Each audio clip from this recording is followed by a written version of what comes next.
This is Boxing Tickets NI in association with Violent Gentlemen. We're absolutely honoured to say we're joined with Dennis the Hurricane Hogan. How are you, mate? I'm good, thank you, mate. Fantastic. I was sort of saying before we started, we've actually warmer weather than you have in Australia at the moment, so it's definitely a change. Yeah, look, I'm absolutely great.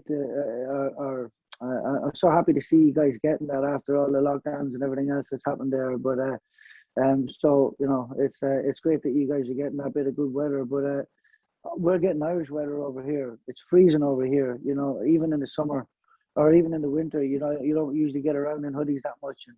And yeah, so we swapped weather systems for a while. Definitely. And until we all get burnt here, we'll give you it back.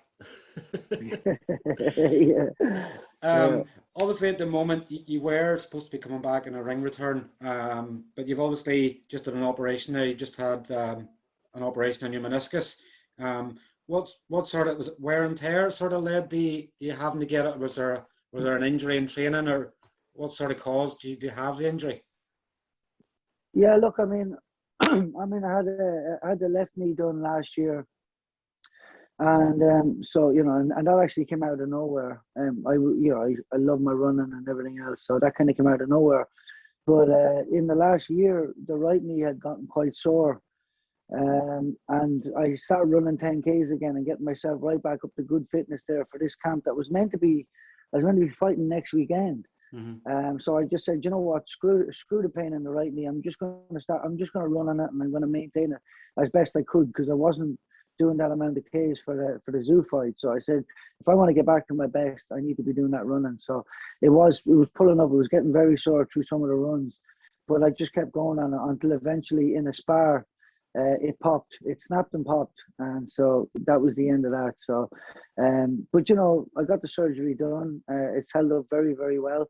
The rehab has gone great on it, and I can get back to training in about maybe 2 to 3 more weeks, full training, and I've got 2 more good knees to finish out my career. So it's all positive from this end now. Yeah, definitely. Obviously, the wee bit of recovery probably will do you a bit of extra recovery will do you the world of good, particularly with knees. You know, obviously so much comes from your knees nowadays. Obviously, being able to stand properly and obviously throw your punches. So it's going to hopefully bring good things for you in the long term.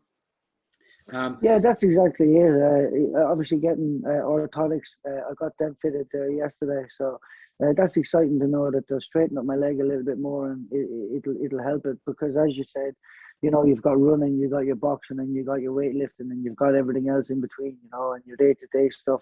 They are very important, so I am going to look after them that bit better now. Definitely. And so, as I sort of do with anybody, Dennis, as I sort of bring on the first time around, it's our first interview sort of is always a more of a get to know. I know you've obviously boxed quite a lot of your career in Australia, so for probably a lot of fight fans, they'll only really see you on the lead up to a fight, obviously press conference and stuff like that. I may not know more behind obviously your boxing career. What age did you start out boxing? I believe boxing's in the family, is that correct? Yeah, that's right. Yeah, my grandfather was the local boxing coach at St. David's Nace, and you know, he brought me, my brother, and my cousins on from I was very young. Like I'd been in the club a few years before I had my first underage fight at 8, and then competitive fight at 11. So I don't remember life without boxing. So yeah, it was very young. I was 6 years of age, definitely. So that's 3 decades now. 3 decades is a long time in the sport. It is. It's definitely when you think on it, you go, crikey, you know, you start thinking going 30 years in boxing, you go, I'm getting on. You know, to say it's only when you think on it, you're like, I'm getting on a bit. Was it something that you wanted to do, or was it sort of something that was forced on that you had to then become to enjoy? You know, was it being so much in the family? Was it you're doing boxing regardless, or was it something that you then decided, I actually enjoy this? No, it's actually it's a good question, because at the start, you know, I remember, you know, you're being brought along there every evening, and there's be some evenings there that you just be like, oh, we got to go again, you know. And I think my mum was working nights as well through some of it, so there was no real option there some nights, I think. But even still, you know, my grandfather would be like, come on, jump in the car, you're going. So it was just something that was just happening at one point, you know, until the age of when I was 13. So my grandfather then, the doctor said, you don't need to be out. It was the old army barracks in Naas actually, and there was no heating there. It was freezing cold in the winter, as you know. And he sort of wasn't doing well health wise, and the doctor said you can't be out there at night. So he had to give up boxing. That was him finished his coaching days when I was just finished being a boy two, and then the season for boy three was starting. I'd actually already started. There were some guys in school that were already gone back, and it was gone back about 3 or 4 weeks. And I was like, oh, what's happening here? And then I was like, it was only then that I realised I've got to actually make this happen myself now. And I seeked it out, and I went back, and then I kept boxing. So it's good for me to know that I actually wanted to do it, and because before that, as I was saying, I was just brought, and then all of a sudden I'm going out of my way to do it myself. So that's probably a good sign. Because for some people, like going into boxing, sometimes they might think it looks easy, and not realizing they're going to, everything's all hit and don't get hit nowadays, and you hit that first punch in the nose, and it's nearly like they want to be involved in the sport. And for some people, it was either karate or boxing for self-defense. Nobody wanted their kids growing up, nobody wanted to defend themselves. So sometimes you were thrown in at the deep end. It was like, do I like this? Or I'll play football, or play Gaelic, or what will I do? And then you just fall in love with it. It's one of them strange sports, I guess, that getting punched in the face you can actually enjoy. Yeah, look, I mean, there's actually, it's funny you say that, because there's some nights there in winter, when it's just cold, and you just get a smack on the nose. It's nearly like getting a ball to the face on a winter morning, and just the sheer pain of it because it's so cold. They're the nights that when you keep coming back after that, that there's, you sort of feel like you're nearly even addicted to it in a way or that, but. It was, yeah. It's just. I feel like it just got in the blood, and then after that, like, you'd find yourself, even throughout. Like, I was a carpenter for 10 years and everything else. I still found myself, going training in the evenings, regardless of how tired I'd been from working all day. And then when the national championships were coming up, I was getting up at 6 in the morning, running off down to the cross and back again before work and doing those things. And it's weird, it just flows. You just find yourself doing it over and over again. And it's never a question of, will I go? Or it's just always, you're just going, and that was it. That's how it always felt for me anyway.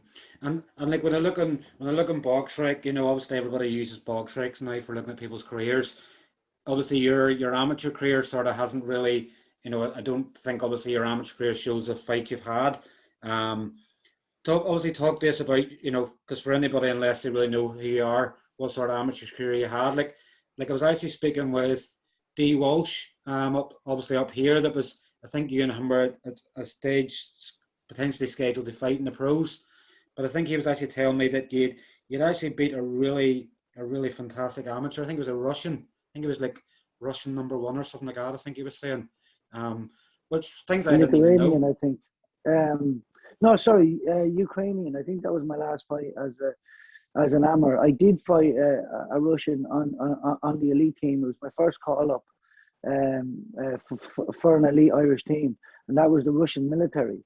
Mm-hmm. And there was some hard punches thrown in that fight. Let me tell you, that was a wake up call to becoming a man. But yeah, I think it was the Ukrainian #1 I beat in my very last professional amateur fight. Mm-hmm. Would that be right? Is that what we said? I think so. I think it's around there somewhere. Ukrainian, Russian, obviously it's in the same sort of territory. But yes, I remember him saying that obviously you beat like a really fantastic amateur. As I say, like I'm never going to claim it. I know everything of boxers and history and things like that of the sport, but I guess that's why I do the interviews to sort of find out more on people's careers. Yeah, look, I mean, if you look on BoxRec right now, and you look at like on the amateur side, you can see it. But BoxRec never, unless you're Anthony Joshua or something. I just found that most fighters that are on there, you'll nearly see, you'll just see fights that are pretty much, like it looks like a bad record there. You know what I mean? Where I'd have won by far most of my fights. 3/4 of I would have felt anyway. but then you just got certain fights that are thrown on there. So it's funny, and that would be misleading. But no, there is actually a win on there too. The one when I beat the American Olympic. Yeah, the guy who went to the Olympics for the American, Shabazz was his name. I beat him in Ireland, which I thought was a great win. Beating the American number one, and I also I beat the English captain once, actually in Birmingham, and so just there was some really good wins like that along the way. But I never went to a major tournament, obviously, like the World Championships or the Olympics. I had gone to some multi-nation tournaments, and I'd actually won gold at two of them. One was in Dublin. That was my last fight as an amateur, and the other was over in Israel. And I have some good wins there, but a lot of them don't show up on the BoxRec amateur side for some reason. So I was just looking at BoxRec, and I think it says you had 14 fights in total. Which completely misleads it. So at 160, I think, yeah. Like when you're mentioning fights around going, well, that's beaten. What's there already. You could nearly mention 14 fights you had there already. I know Joe from Irish Boxing. I think he sort of does a bit of work now for BoxRec, so I believe obviously maybe in time you'll see a lot of your fights appearing as he can find the records and things for them, so it'll show a true reflection of your amateur career rather than obviously it looking like you had a few fights and decided you were going pro. Yeah, okay. Yeah, no, I know. But I find a funny one. It's not been added, but I fought Thomas McCarthy. I was a light heavyweight, and McCarthy was just about making light heavyweight, and we fought a Leinster versus Ulster, and there was 3 points in the difference of that one. McCarthy got the win on that one. But there's some really good ones on there. I think I fought Kenny Egan 3 or 4 times as well. And, there's some good names on there overall when I look back at it. It's funny because you're cruising along as an amateur and you don't really sort of think of it too much. But then if you look back, you kind of think, it was actually quite good, actually. And a lot of the experience that I would have had, I nearly sort of underestimated that going pro, But then in the pro ranks, I found myself in situations. When I was finding myself in a situation for the first time, I actually found like I didn't have much trouble dealing with new situations because of the amount that I had fought as an amateur. So, which is different to Australians and for the most part. And Canadians, I think, are the same. We went and fought in Canada a few times. I think I'd done 3 trips to Canada. 2 were for the national team. 1 was a club team. But you find that they don't fight as often, and it's the same over here. Like pros like Tim Tszyu even may have only had 30 amateur fights, and it's crazy compared to what we're doing over in Europe and what they're doing out in America. So it seems to be like obviously the older school way was obviously to get a license. You sort of had to have a lot more experience, and it seems, I don't know, obviously if it's a good, obviously it seems to be a good thing because people with not a lot of amateur experience are now excelling. Probably Lawrence Okoli is probably the highlight, I think he had 16 amateur fights, or is it 30 amateur fights maybe? And he's obviously now a world champion as well with less than 50 fights in his whole career, so it's sort of ripping up the form book and going, you don't need to have a lot of amateur experience or be an Olympic champion to become a world champion. So it's definitely changing the guard, sort of technology's changed, Also old timers, Dennis, are obviously only sort of starting to catch up with technology the way they're grasping it now. Yeah. No, it makes sense. And look, and I really do think now that because when I just went pro first up, my first few months here, like I was in out, just that style. And it's good, I had my first pro fight was the 6th rounder, which actually was a great thing for me because that meant then that I wasn't, because I was still a light heavyweight when I made my first pro fight, but it meant that I had to stop jumping in and out, and I was able to get more balanced and stop wasting energy, and it actually helped transition me from an amateur to a pro. But now amateur boxing is scored like pros, so I think that whole in and out thing has stopped, and it actually looks like it has, because once they got rid of the head guard, you got to be a lot more careful with your head, obviously, or else you're just going to get a bad cut. And if you're in a competition like a World Championships or an Olympics, you get a bad cut, you could win the fight, but you might be out for the next fight. So, so that's changed the game, and it's made it very. But it still doesn't apply to the guys you were talking about. But it's going to be interesting for the years to come for sure. Mm. And did you find the transition from amateur boxing to professional boxing? Did you find it like a bit of a getting used to, no head guard, not sort of looking for points, but more obviously trying to maintain sort of damage on someone? Did it take you a few fights to get going with the new style?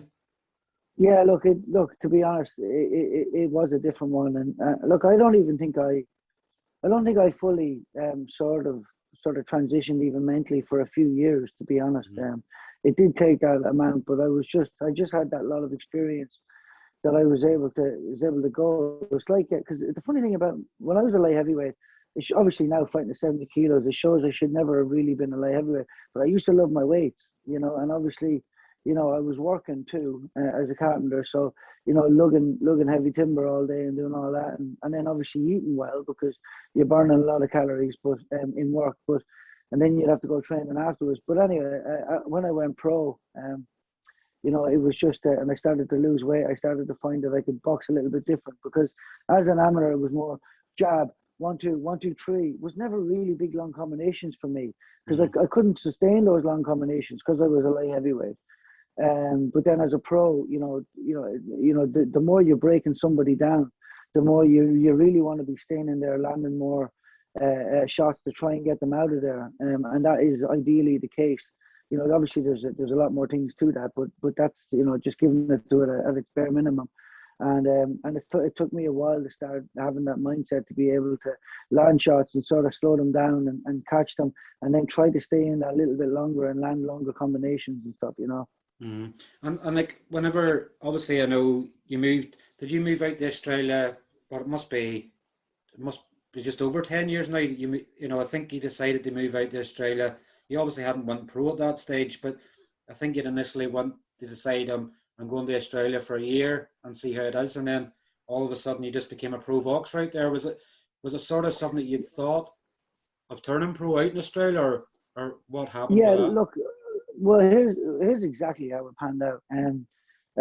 Well, I was out here in 2008. Actually, I'd done a backpacking year 2006 to 7, and then I went home, and I came home 90 kilos. I really enjoyed my time here, but I got back. I got back in April, at the end of April, and I fought in the Irish Championships in October at middleweight, 75 kilos. So I'm good at losing weight when I have to.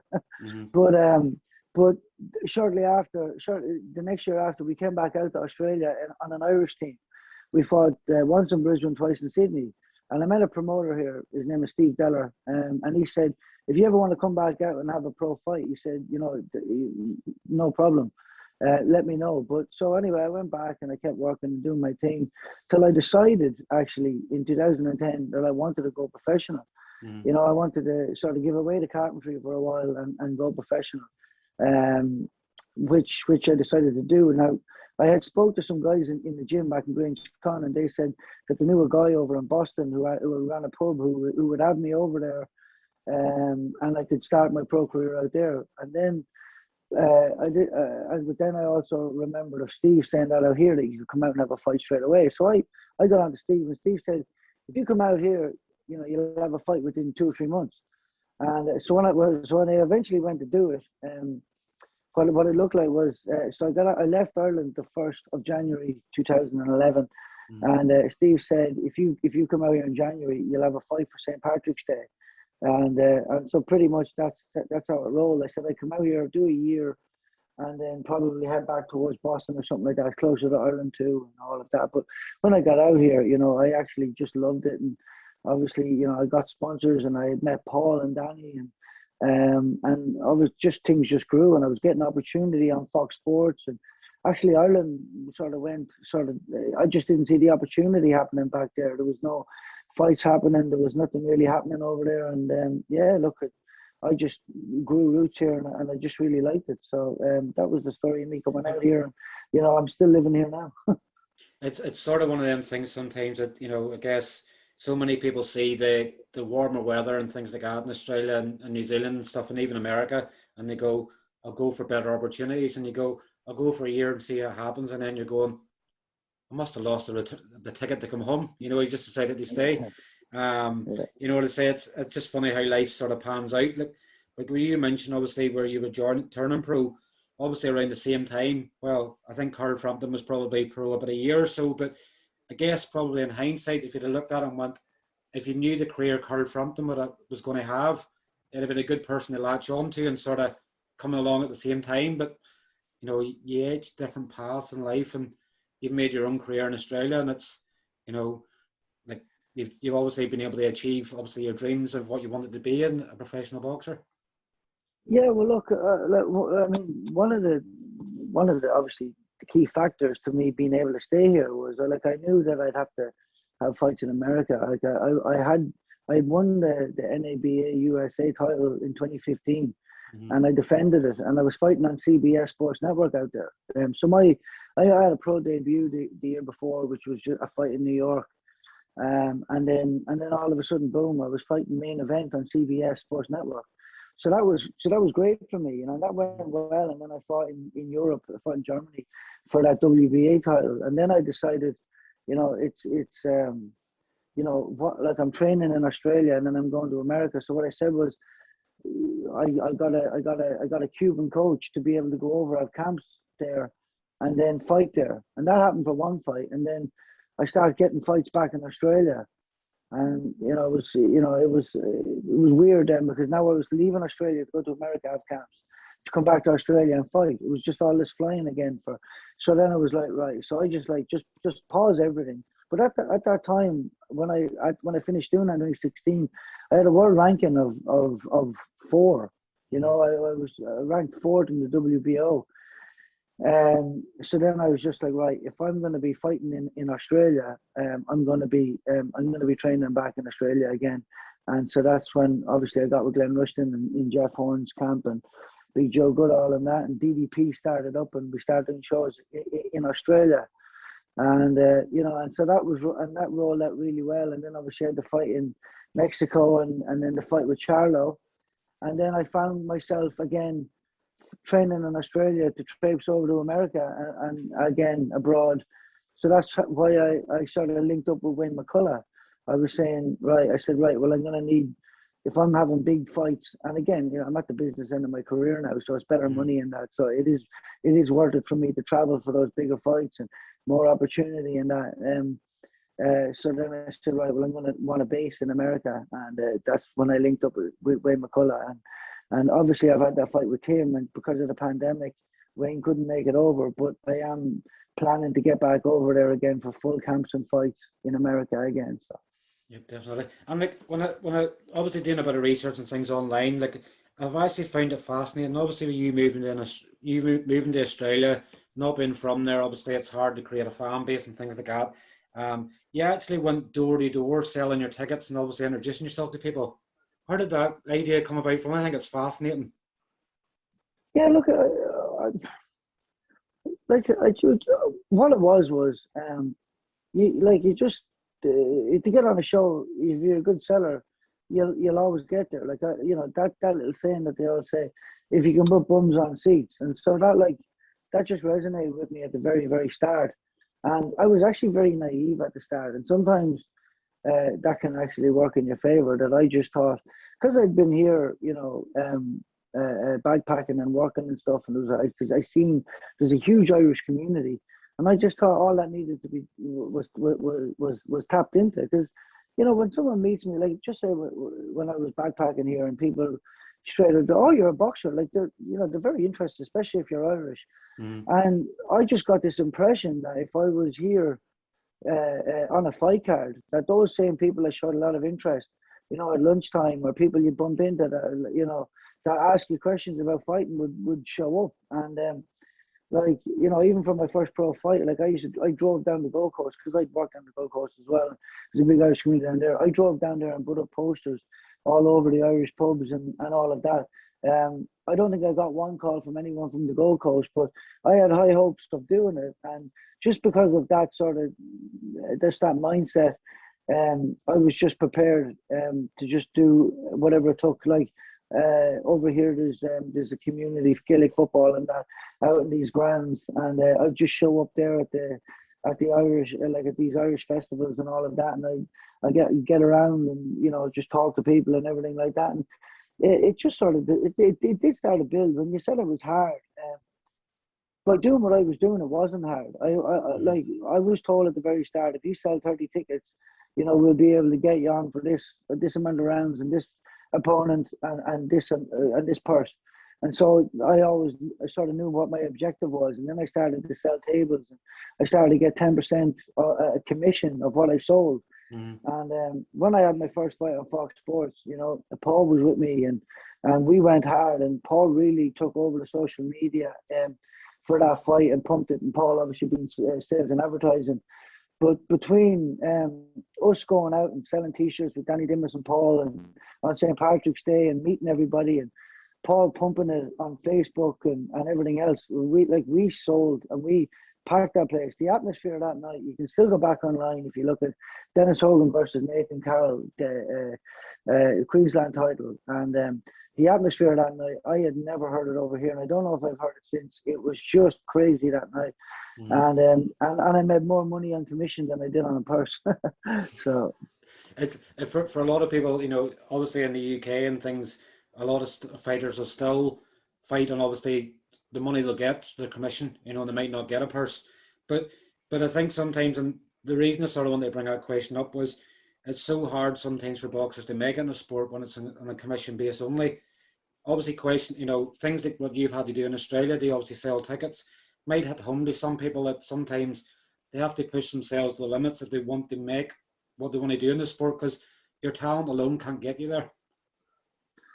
Yeah, well, this is exactly what I've seen, and by the time I had won the Australian Championship, and I was defending it, in the Irish Club in Brisbane, it was pretty much me selling the place out, and a lot of the fighters that were on there, I don't know if they were even selling a table or 10 tickets, and it's sort of me, and I'm happy and I'm proud that I was able to do it. That the sort of undercard was nearly paid by all the tickets that I had sold, and there's no ego in that or anything else. But I just kind of felt like it was a nice feeling to know that I was sort of helping other people's career in terms of people that weren't sellers and that. But I could never get my head around, somebody that lives in a city here in Brisbane that can't sell. I'm like, can't you hit up all your family? Can't you hit up everyone you went to school with? There's all these people, I put my hand up. Maybe I drove people mad, maybe I did, but I sold tickets and I got on those fight cards and I got my way to obviously 3 world title fights. So. Yep, and that's what it is. You have to do it. You have to do what it takes. And like if you had to knock somebody's door and say, "Hi, I'm Dennis Hogan. I'm originally from Ireland. I'm a professional boxer. Here's the price of a ticket. You can have a few beer." You were selling the event. You were doing the promoter's job. And knocking the doors and doing that. And that takes that. You have a lot of respect for doing something like that, because it's like the old days of what boxing was, because you didn't have social media to be able to promote yourself, so you had to put posters up, you had to go places and do things. So what a way to sort of bring yourself into Australia and go, I'm going to knock people's doors and annoy them until they buy tickets. Yeah, well, look, you put the word out there and you get a message saying, I'll take some tickets and that, and again, like Paul was amazed that it was me that was going around selling my own tickets. It is sort of like a promoter's job. But it is what it is, mate. It didn't bother me in the slightest, because it's funny, because I was a carpenter for 10 years, what are they, 10-hour days, 12 if you can't traveling, and then boxing as well. So I thought, if I put a couple of hours a day into selling tickets, a couple of hours training, I still have so much more time to myself than I would have had working as a carpenter and fighting amateur for nothing.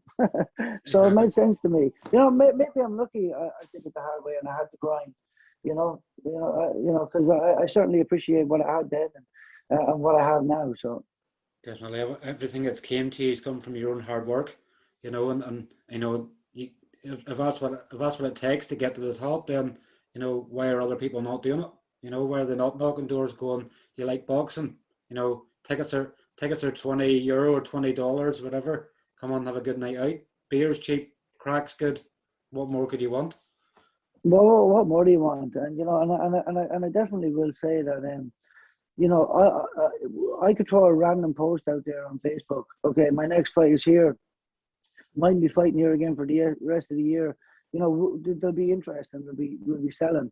Hmm. But there were certain people that they would have liked the post or they'd have seen it, but they wouldn't have hit me up. And then I'd shoot them that personal message, whether it be a text message, a phone call, an email, or a Facebook Messenger. And like, well, I'm fighting again, and you just give them a little bit of the story, and you talk to them, and before you know it, they'd be buying a table off you. Tables over here were, I think, anywhere from, right now they're from anywhere from $3,000 to $5,000. And so, um, just a personal message and relationship with a couple of Irish families, and Australia. I shouldn't keep saying Irish. The Aussies got involved in a great way too. But Hmm. for me, that was my niche until I sort of became sort of more well known, and the Aussies got on board then. I could shoot a message to an Aussie person, and boom, 10 ringside tickets.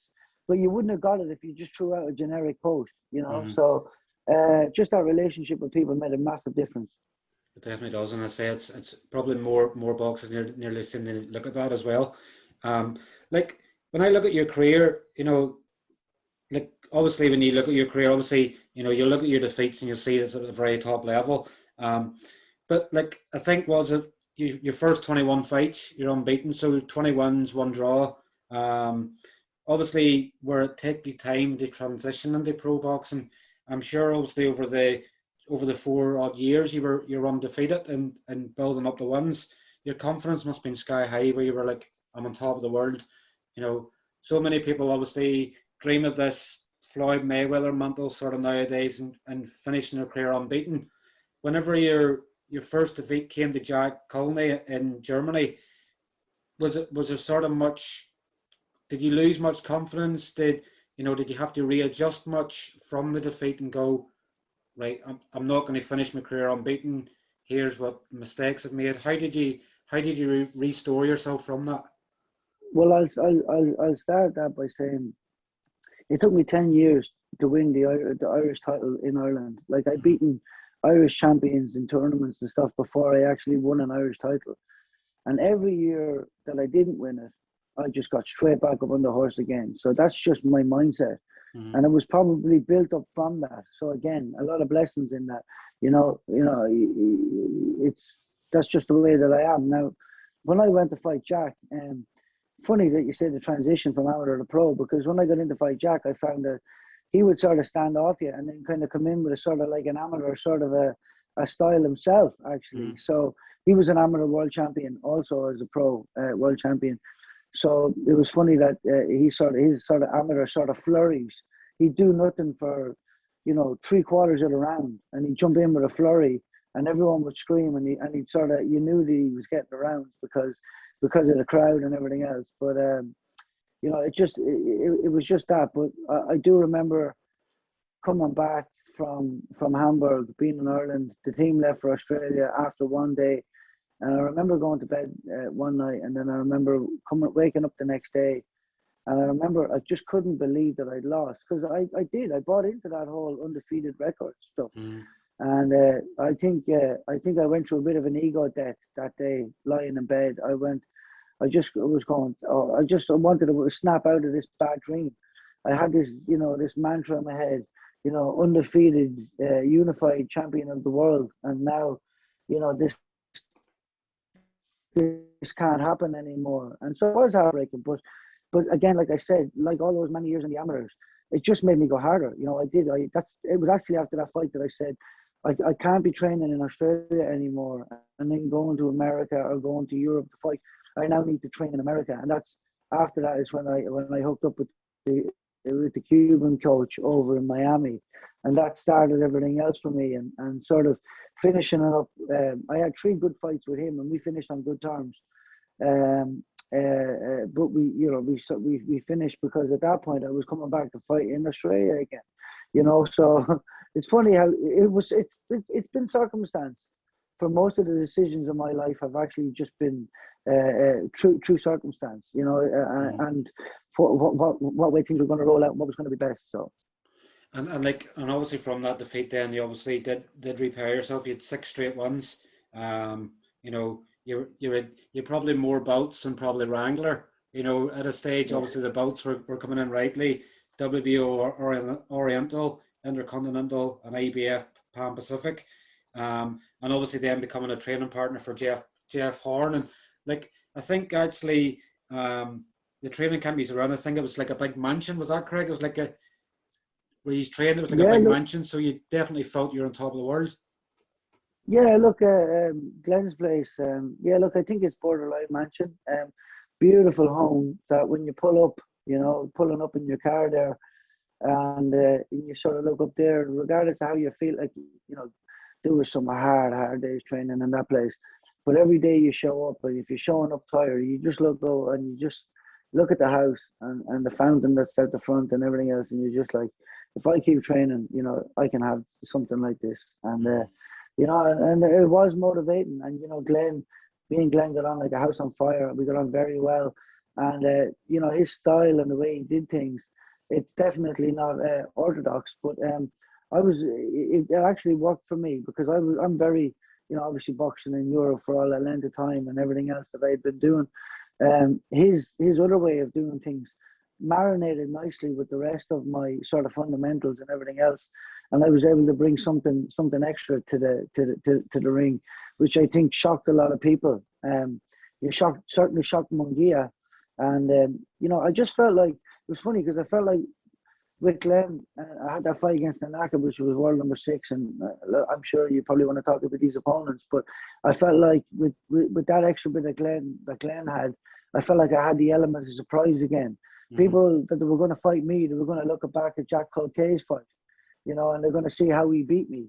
But I knew that they didn't know what I was bringing to the ring extra. So I think I had that element of surprise right up until I had that world title fight. And I think after the Munguia fight, I sort of lost that a little bit. Charlo, he even said that he'd gone to the beach. He went to sand and trained at the start of camp, went and trained on sand, doing lots of plyometrics and all of that to sort of have that fast movement for me. So the sort of game was up a little bit there. So I've had to try and sort of reinvent myself again and marinating all those tools, and now marinating more tools into that again to be able to have the element of surprise again. Definitely with the change. Obviously I do want to touch on the Munguia fight because still obviously to this day, if you sort of look, if you put in Munguia Hogan in any obviously social media, look at people's scorecards, it's hard to find anybody that scored the fight for Munguia. As you say, you shocked him that much. He was relatively picking you as an opponent. Well, obviously, I know it's pretty much like a mandatory and things like that, but he was picking you as an opponent probably more for the fact of going, Dennis Hogan lost to Colquet, it's going to be an easy enough fight. Obviously, obviously you come through that fight and I know obviously you're going to have your own feelings and things on it as well, Dennis, but you should be a world champion. It's is it hard to swallow to think that that was there was a dream, and because it was in Mexico, obviously it was harder to get the decision because of the judges, you not being the home fighter. Yeah, look, I was a heavy underdog. I think it was either 11 to 1 or 14 to 1. I had that belief in myself, and look. I'll be honest. I was number 1 in the world, and I was offered that fight in Mexico to fight him, and I said no.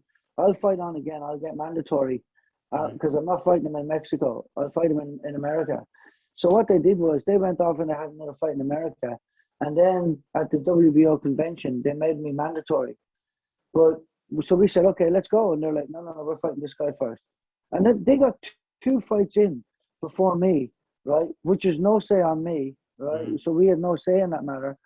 And then in the dying moments of me not nearly being mandatory anymore because of the rules that they play, um, it was like, well, it's pretty much now at this point, come to Mexico, Don't get the fight. you lose your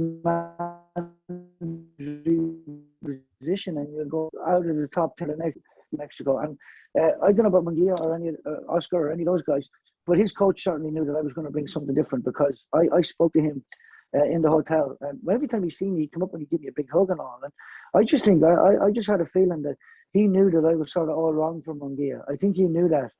And I think that there was pretty much a feeling of that, the fact they tried to get me out of Mexico before that. But look, I mean, that whole camp, we had 7 weeks notice, 6.5 weeks notice. I trained really hard. That went really well. I got out to LA. We had a really good camp. We had a great vibe going. We got to Monterrey, beautiful vibe. I was confident. Everything was great.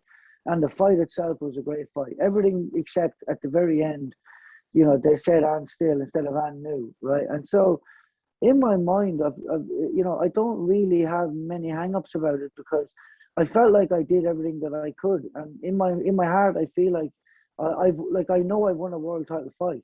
Mm-hmm. So I do feel like I've done that. Of course, I do want to leave a legacy, and that's the little bit that can sort of be a tough pill to swallow every now and again. But I don't think about it until Munguia announces his next fight, and all of a sudden I'm being tagged.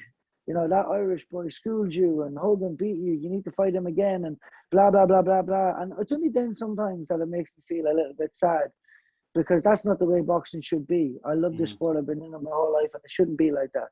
But I certainly got a massive opportunity again to step up to middleweight, fight Charlo from that. And even though that didn't go exactly to plan, my first time being stopped, but it was great for me. It was a significant payday for me as well.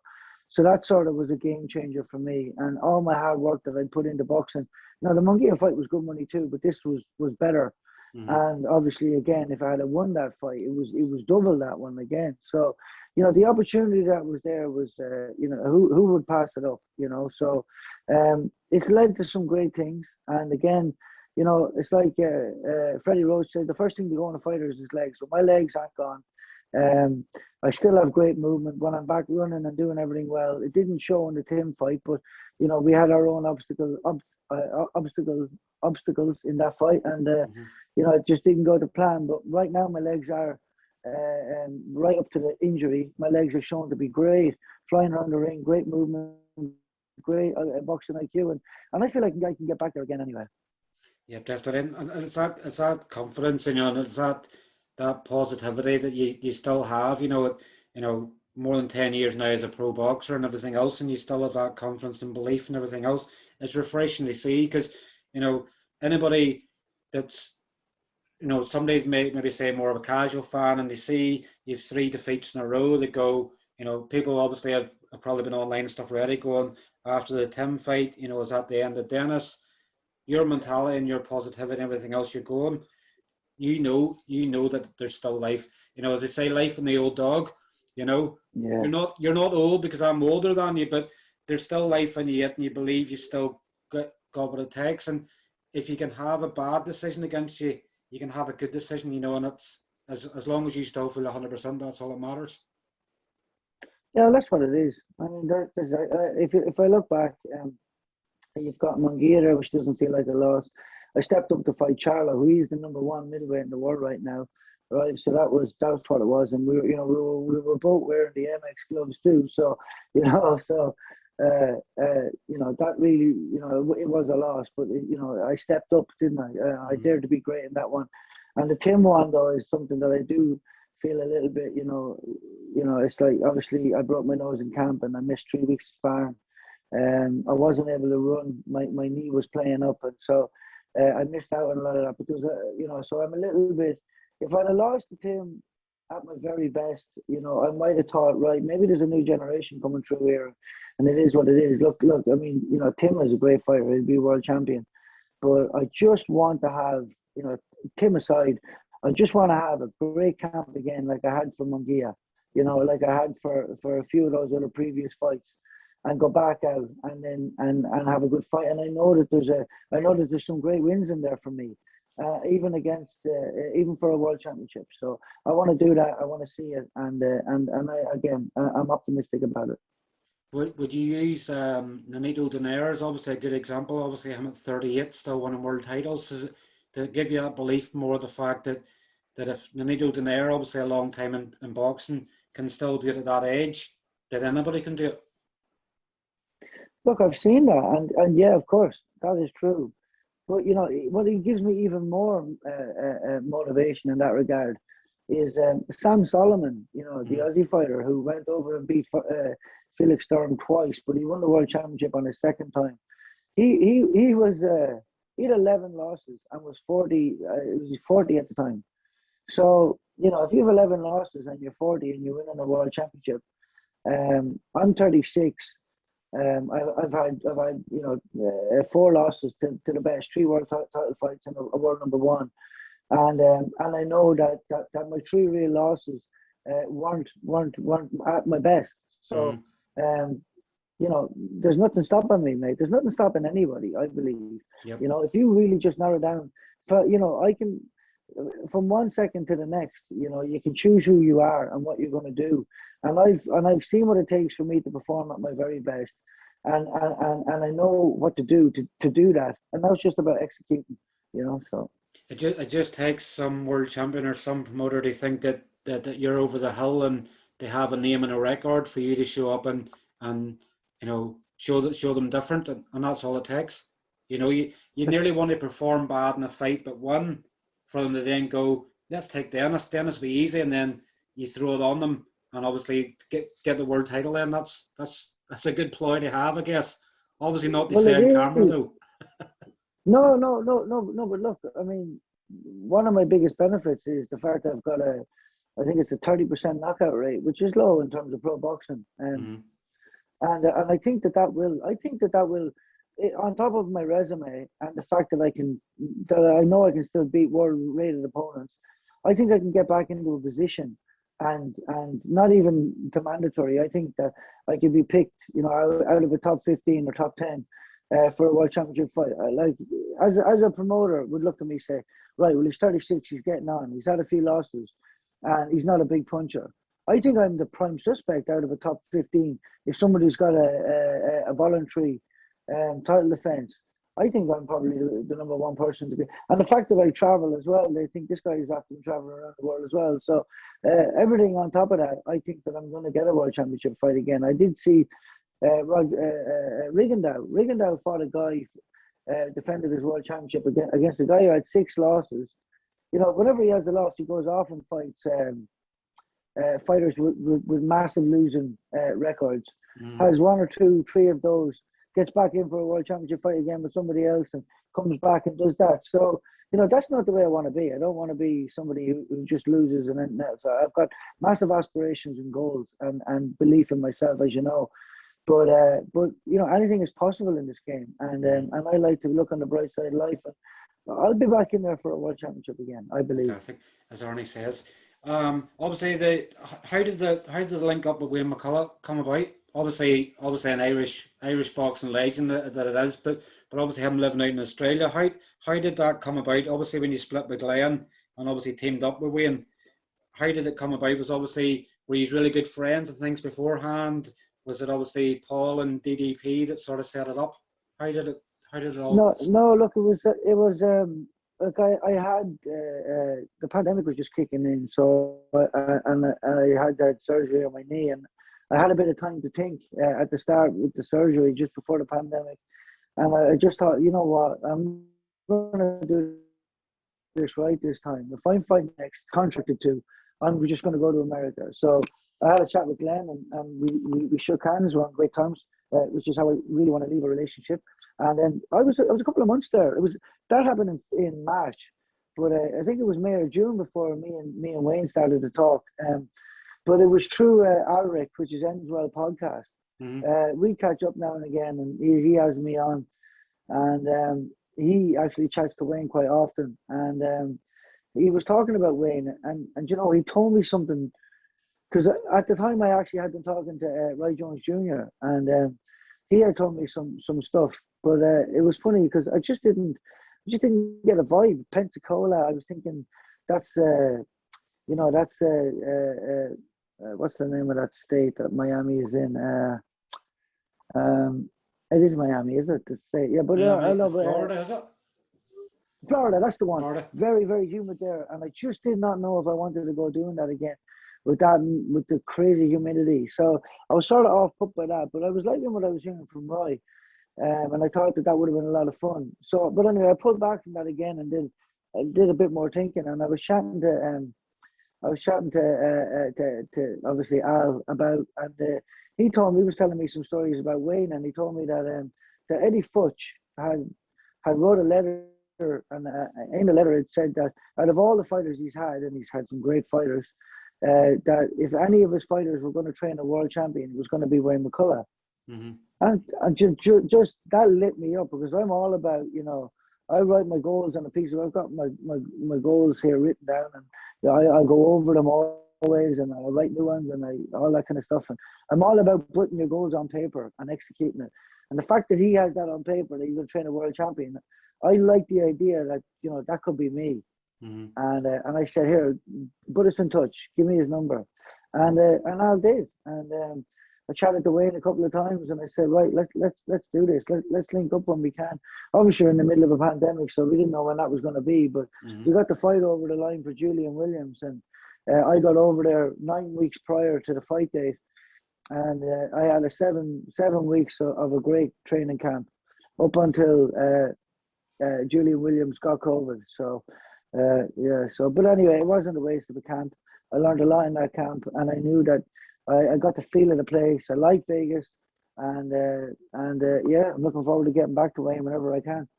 Definitely, and obviously with the Tim fight, and obviously Australia, it was impossible for Wayne to get over, obviously because it was pretty much a closed border and you couldn't get in. So obviously, what sort of part did Wayne play in the Tim fight? Was it more like FaceTime and things like that, and sort of having like wee chats now and again to see what they implement and things like that, or was it sort of more a hands-off approach for that fight? Well, so what happened was I was recording, so I had gone down and got myself a nice little camera and that uploaded to the phone, and I was sending it to Wayne, and he would send a list of things, and it was always spot on. It was pretty good. But my coach here, who's an assistant coach, from Wayne, when we all link up together, whenever that can be. But he knows me inside out, knows how to chat to me, and his thinking on it was quite similar to Wayne's anyway. So so the two of those guys would chat, and the game plan was formulated, and everything was going really, really good, and until of course in a spar straight after the press conference, I broke my nose.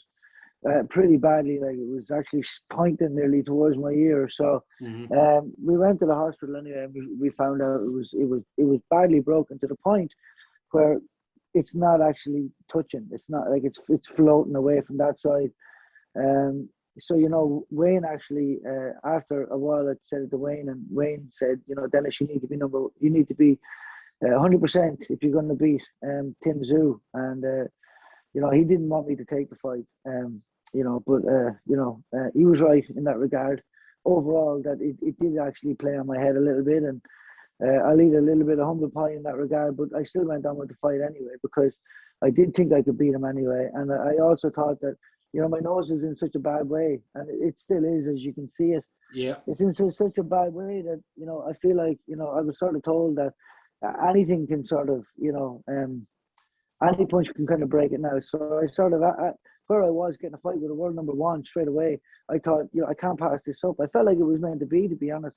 But it was meant to be. It was meant to be a lesson. It was a lesson for me. But we lost 3 valuable weeks of sparring there, and I wasn't the same again. And I'll just tell you, the week before I did my knee, before this last before the surgery there, maybe 4 weeks ago, the same guys that I was sparring, finishing off with Tim, the coach turned around and said, Dennis, you're going twice as good as you were before Tim.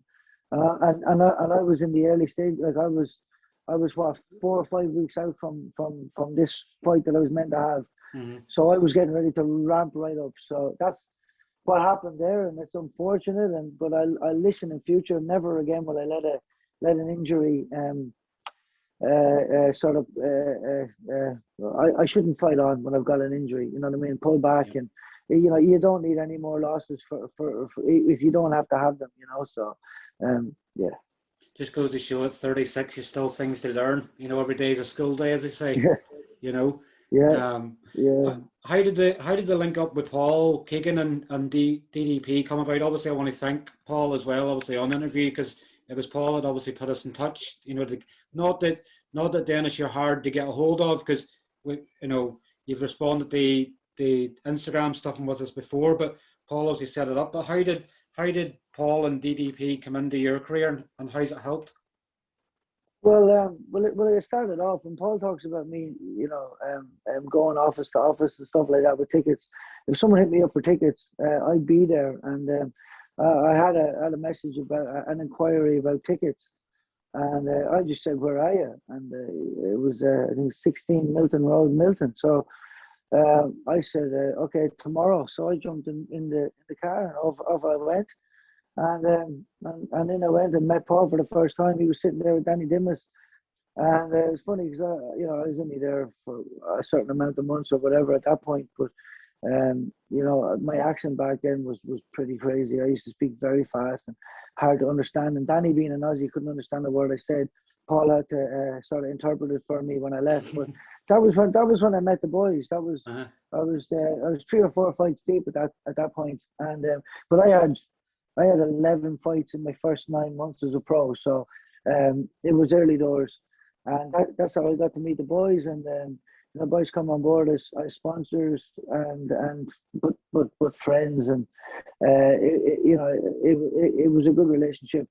Paul also jumped on, helping with obviously selling tickets and advertising and social media and stuff like that, and the relationship just bloomed from there. I hope I'm not leaving anything out.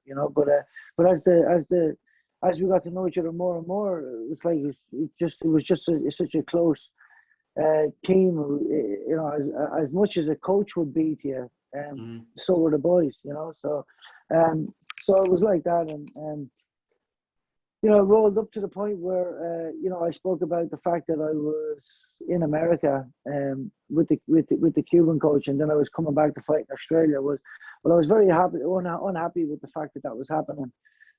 So I had to leave a certain situation that I was in, and I was without a fight, and I was legally not allowed to fight on anyone's card or anything until that legal situation got fixed up.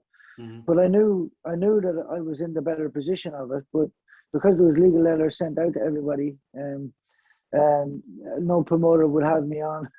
So it turned around one day where it was like a press conference for Jeff and Manny Pacquiao. It was like a lunch, and earlier that day, it was like, why don't we just do our own show?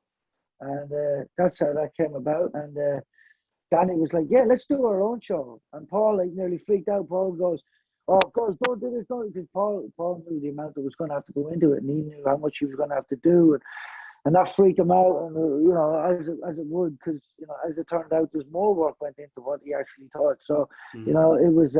So anyway, we all went to the lunch, and we were there, and Timothy Bradley was speaking, and Bob Arum was there, and Robert Duran was on the stage, and Manny Pacquiao came in. It was like the second coming of Jesus when Manny walked in with all the entourage and everything. He walked right up and said hello to someone on the table next to us, and we got to say hello to everybody at the end of it. And then at the end of it, we all got back to the office again to get our cars and all. And Paul said, "Let's do it." So that was DDP was born that day, to be honest. And so we had the first show was in October. I fought the world number 6 and had a great win on that one. And it was only really meant to be one show to kind of break that sort of situation that was happening, because I knew I was in the right on that situation. And so once we had the fight and all that, lo and behold, there was no issues. And so after that, then people loved the DDP style. And and I had fights that I needed to fight because I was now ranked fourth in the world, or it was ranked third in the world, I think, at that point.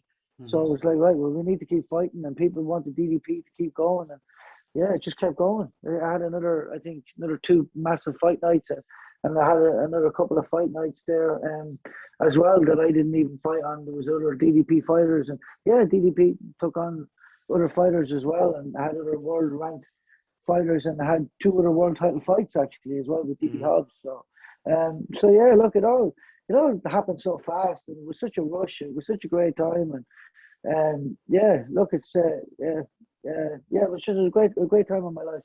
And he's obviously had Danny involved. Obviously, with the setup now as well. He's obviously had his first 3 fights in Australia, and obviously he's come back home to Ireland and had his 4th fight there in Alicante. And it seems like obviously he's going to be the next, obviously next version of yourself coming through, and you know, aspirations of world titles and things like that. So it'll be interesting to latch on and see how Danny performs as well.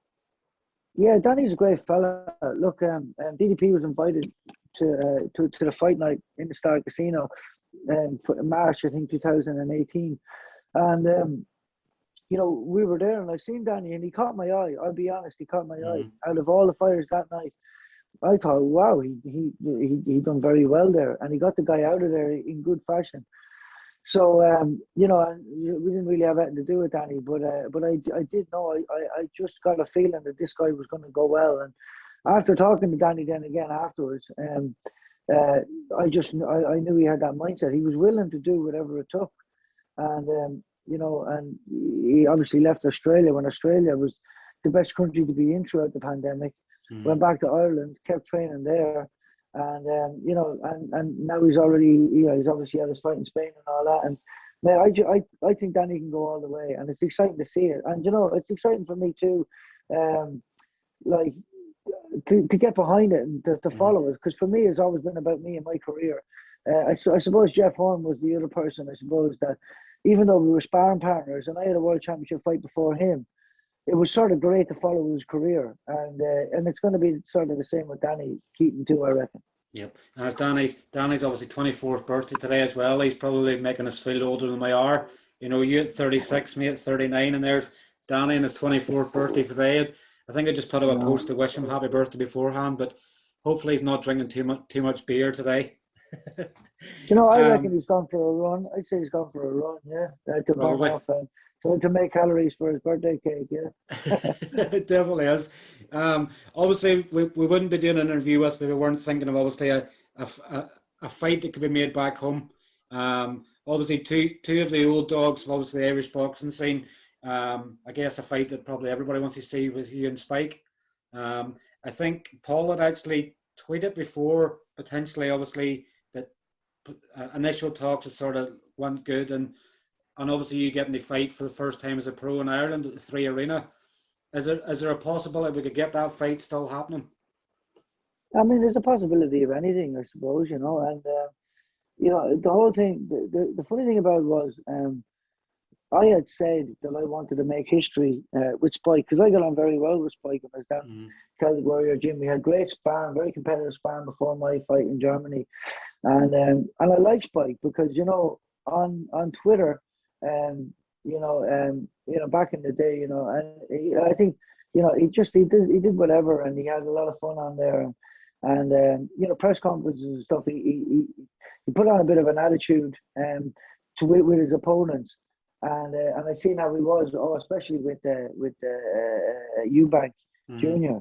He gave him an awful hard time. But when I went into the gym, like, it was really nice. Made sure I had a token for a shower afterwards. You know, him and Pascal made getting, you know, do you want a coffee, and look after you well. And you know, if somebody is nice like that, it really, you know, I remember that, you know. And then, you know, obviously, people were saying, you know, does it bother you that you're being overlooked against Munguia? I said no, because I'm overlooking him. I'm already eyeing up my fight in the 3 Arena with Spike O'Sullivan. You know, so and Spike knew that and that would have happened too, because he was with Golden Boy. If you know, if they had awarded me my belt that night, but that was always the goal anyway. And then when I fought Charlo, you know, we were messaging each other too, and he said he was right behind me too. So, you know, I would have done the same again. I really wanted to make history, and two Irish guys for a world championship. It can still happen. It can still happen. It's a little bit harder now, but I think he's fighting Teixeira for a world championship eliminator. Certainly a win against a former world champion will put him in good stead for a world title shot. Mm-hmm. So, mate, listen, mate, you never know. You never know in this game. So, Exactly. I do believe we will fight, and I think it would be a great fight. I think I think it's going to be a very even fight on paper. I think, I think stylistically and everything else, where we're at, what we've done in the sport, I think it's going to be. I think it would be a fantastic fight. So hopefully we can get something like that done, and it'd be an honour to share the ring with Spike. And it's definitely, obviously, I know with everything in the south, but obviously insurance and everything else, it's been hard for like small hall promoters and things like that to get shows. I think people see a fight with you and Spike as the opportunity for the 3 Arena to be used again. Am I losing you, am I? Sorry, mate, can you repeat that? Yeah. My earphones went dead and I had to go back to the phone here. Sorry about that. So I think people see a fight between you and Spike as being an opportunity to get the 3 Arena back in action, with everything in the south with insurance and everything else. It's been impossible to run big shows. So I think people see a fight with you and Spike as being the opportunity to bring boxing back to the south of Ireland as well. So I think that's why people Well, mate, I would absolutely love that opportunity to be able to do that. I went up and I watched Bernard Dunn's fights up there, and it was just phenomenal. And he was fighting guys from different countries. He had a phenomenal support. I think me versus Spike, could you imagine that whole, first of all, there'd be Kildare versus Cork, and then there'd be, sort of Leinster versus Munster. And there'd be all these different rivalries and everything else, and it would just make for a fantastic atmosphere and fight. And then hopefully that would just get the ball rolling again, But I'd love that opportunity. Hopefully we can do it. Definitely, fingers crossed. We'll keep our fingers crossed and everything crossed. So at 36, obviously you're very, very positive, and obviously your outlook on boxing and everything else. How much longer do you see yourself fighting in the sport? Do you feel like you have a few years left? Do you feel like there's a few more fights? How do you feel generally? Do you still feel young in the sport, or? Yeah, look, I do, mate. To be honest, it's the craziest thing. When you're deep into a hard training camp and you're in the hole, you don't really feel that great. But once you snap out of that and you taper off, and my hunger for this sport, for a world championship, just to stand there and experience that, my hand being lifted on that belt, for me, it's just, I do feel I do, honestly, I feel about 24. Like you said, Danny's birthday today is 24. I still feel like that, and I don't know why. It's amazing why I still don't feel like I'm 36. If you said the age 40 to me, I don't feel like I'm anywhere close to that at all. And I still know people can be 40 and be world champion. So yeah, look,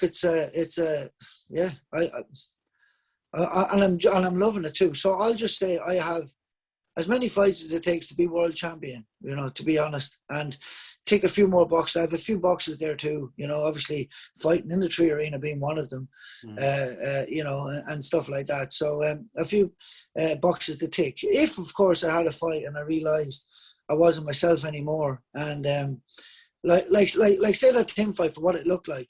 If I had a great fight, a great camp, and my nose didn't break, and I was able to get my running in and a couple of other little things, buying a house as well, exactly true that. My buying this house got finalised 3 weeks before the fight day. So people would think that's a pretty crazy thing to do. They reckon it's the most stressful thing you can do in your life. But what I'm saying is, if I go through a training camp and I go really well, and I go out to the ring and I just don't have it anymore, I would say I'm hanging up the gloves, or if I started to get hurt in that regard. But for as long as I know that I can box as well as I was sparring before this injury, that's as long as I'll stay boxing. So, yeah, definitely, that's the right thing to do. Obviously, we've sort of got to the end of the questions we have. You sort of be glad that your sort of interrogation sort of coming to an end. No, it's been fun, mate. Thank you. The other question I just want to ask is always ask everybody, where did the Hurricane nickname come from? Well, it started out here, as I said earlier, when I fought in Australia. After being here backpacking, I came back out the next year on an Irish team. Mm-hmm. On an Irish team, the first fight that we fought there was one fight in Brisbane and two in Sydney. Well, my cousin lives here in Brisbane, still does. Mm-hmm. Shout out to Mark White there. But he had a big group of Irish that he brought along to the actual fight night. Mm-hmm. And throughout the fight, they started saying, I don't know if it was spoken about before or something, but there might have been a mess or something, Hurricane Hogan or something. But they all started chanting, Hurricane, Hurricane, Hurricane. And it's funny, I had a good win that night, but it's funny that some of the same pros that fought that night ended up, I fought with on the same night as pros in a couple of years later, like James Giltro. He was the main event that night for his Australian Championship. And then many years later, then when I come back to Australia and fought, we'd fought on the same card again. So it was funny because at that point I had no intention of going pro or anything like that. But that name Hurricane stuck in Australia. When we look back on that video of Hurricane, it just stuck after that. I don't think my name could have been anything else after that. And obviously, I'm guessing obviously the dream is obviously fighting in a 3 arena. And obviously everybody going mad shouting Hurricane, and you probably have hairs coming from everywhere in your arms that you didn't know you had. But it'd be probably the best atmosphere you could ever have and you could ever think of in boxing. Mate, look, I certainly do visualize it, and I dream of, I visualize it, and there's many times it's brought a tear to my eye thinking about it. So, like an amateur. 10 years waiting for an Irish title, for an Irish title. Mm-hmm. I was 10 years waiting for that, and I even remember losing an All Ireland semi-finals. There was a good fighter there from French Park in Roscommon called O'Gara. He was a multiple-time Irish champion, but I lost to him in the semi-finals, and it just edited me because I felt like I could have done a lot better. And the very next morning, I jumped up and went for a run the very next morning, thinking about the All Irelands the following year. So, that's the sort of way I am. And until I hit those goals, I just keep coming. And you know what? I love boxing, love the process. So, yeah, it is what it is. Fantastic. But Dennis, I always must say it's been an absolute pleasure getting to know more about you. Obviously, I'm hoping that anybody that watches the interview will see the positive mindset you have and everything in boxing. Hopefully, fingers crossed, it's not too long before you return to the ring. Obviously, you'll get to link up again with Wayne, and I'm sure we'll catch up again in the future at some stage. Yeah, that'd be great. I appreciate that. It was a fun range of questions, and all the best with your podcast. I hope it kicks off here. I'm sure it will, with the in-depth questions and getting to know fighters for sure. Fantastic. Well, Dennis, listen, thanks very much. And obviously, I know it's 8:30 for you now in Australia. So obviously, I hope you enjoy the rest of your evening. And obviously, hopefully the sunshine comes back to you soon. Yeah, exactly. Give you back that cold weather, you can have it. But Dennis, listen, thanks very much for tuning in with us. And we'll catch up again soon. All the best. Thank you. Here, Dennis, take care. Thanks. Bye-bye. Bye-bye.